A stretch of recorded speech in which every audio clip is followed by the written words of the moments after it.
Sunita Williams समुद्रात उतरताच डॉल्फिननं सुद्धा स्वागत केलंय। लँडिंग होताच डॉल्फिनची समुद्रात उसळी पाहायला मिळतीये। इलॉन मस्कनं या ठिकाणी हा व्हिडिओ शेअर केलाय।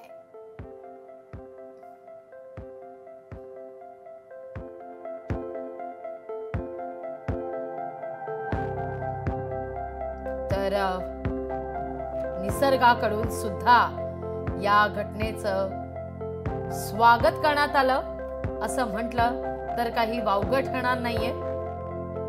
सगळ्यांकरता हा एक ऐतिहासिक क्षण होता आणि हा व्हिडिओ इलॉन मस्क यांनी ट्विट केलाय। हा तो क्षण आहे ज्यावेळी ड्रॅगन कॅप्सूल फ्लोरिडाच्या समुद्रात उतरलेलं होतं। भारतीय वेळेनुसार पहाटे 3:27 पॅराशूट खुलं झालं आणि ड्रॅगन कॅप्सूल फ्लोरिडाच्या समुद्रात उतरलं।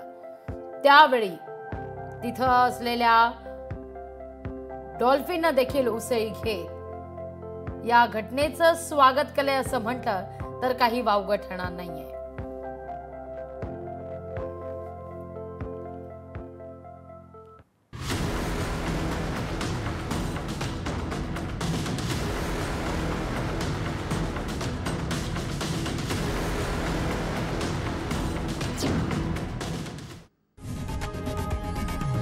लोकशाही मराठी ऐका, पहा, जागरूक रहा।